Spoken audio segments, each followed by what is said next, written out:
7분 만에 한 명이 퇴장당한 절망적인 상황. 손흥민은 미친 활약으로 3골을 만들어내며 팀을 승리로 이끌었다. 최근 유로파리그에서 보인 손흥민의 활약이 영국에서 큰 화제가 되고 있습니다. 사실상 시작부터 10명이서 경기를 치렀음에도 토트넘이 압도적인 대승을 거뒀기 때문인데요. 그런데 대다수의 축구 매체들은 손흥민의 활약을 조명하고 있는 상황. 몇몇 축구 전문가들은 이번 승리가 단순히 손흥민의 영향력 때문만은 아니라고 주장해 많은 축구 팬들의 궁금증을 자아내고 있습니다.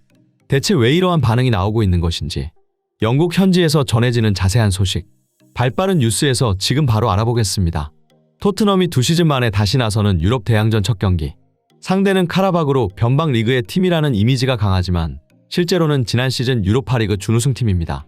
특히 분데스리가 무패 우승팀 레버쿠젠과 대등한 경기를 펼쳤던 만큼 토트넘이 손흥민을 벤치에 앉히는 어설픈 로테이션을 가동했다가는 코번트리전과 같은 대참사가 재현될 수 있다는 분석이 제기되었습니다.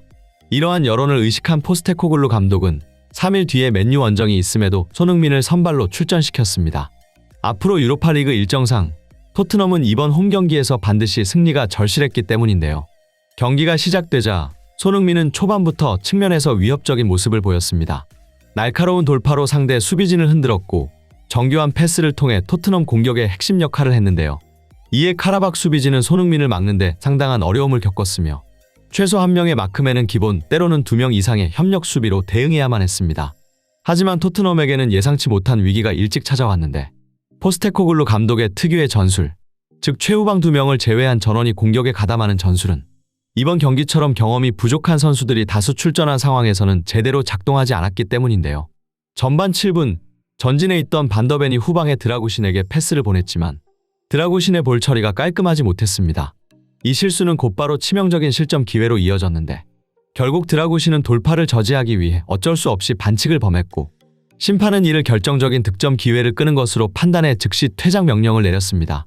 이로 인해 토트넘은 경기 시작 8분 만에 10명으로 싸워야 하는 절망적인 상황에 놓였죠.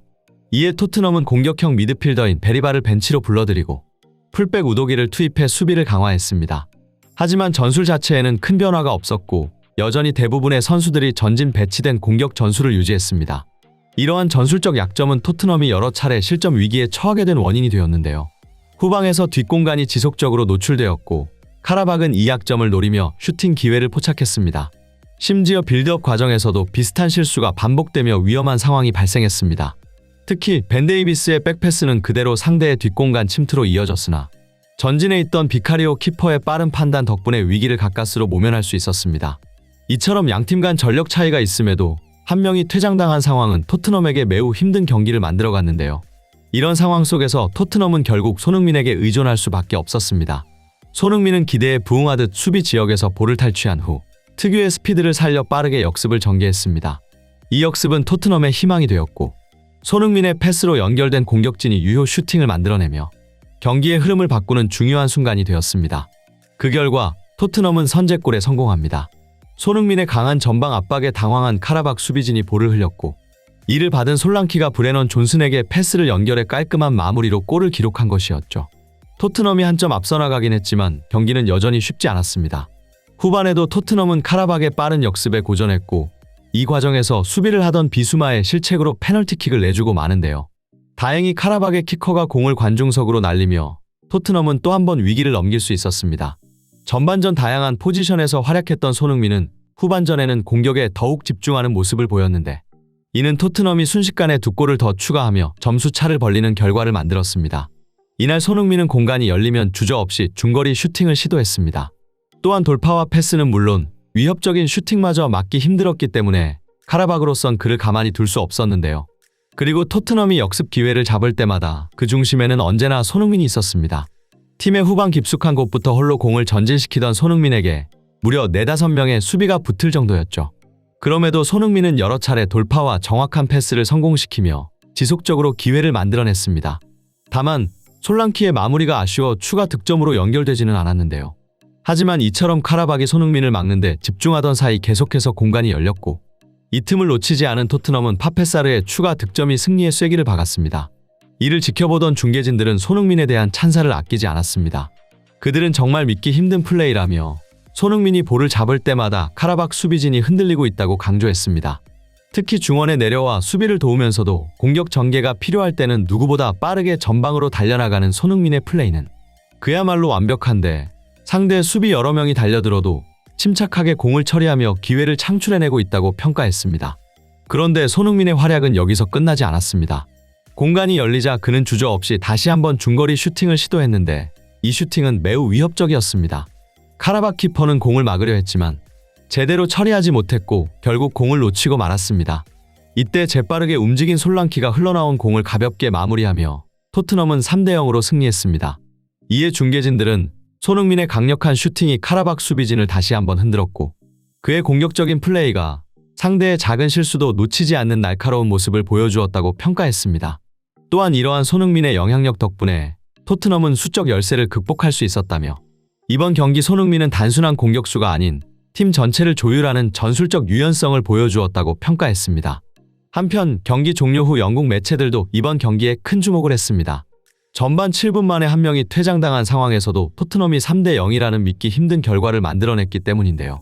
특히 매체들은 손흥민의 활약을 집중 조명했는데, 스카이 스포츠는 손흥민은 마치 두 명의 선수처럼 뛰었다.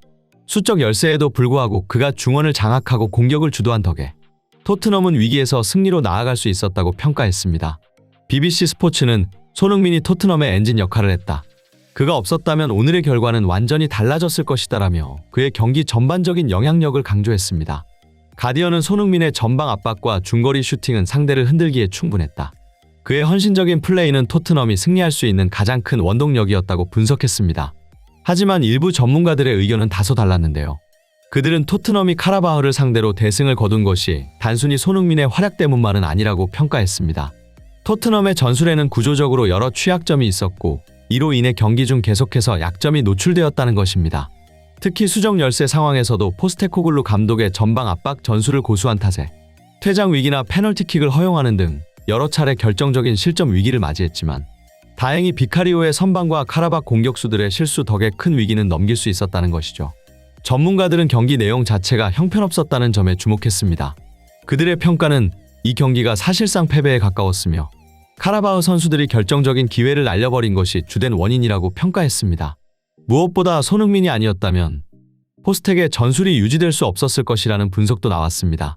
실제로 손흥민은 3대0 상황을 만든 후 3일 뒤 경기 준비를 위해 70분경에 교체되었는데, 그 후 토트넘은 여러 차례 실점 위기를 맞으며 경기 흐름을 내줬습니다. 오프사이드 판정으로 골은 취소되었지만 카라박이 골망을 흔드는 장면도 나왔죠. 이러한 장면은 손흥민이 빠진 후 토트넘의 수비 조직력과 전술의 한계가 드러난 순간이었습니다.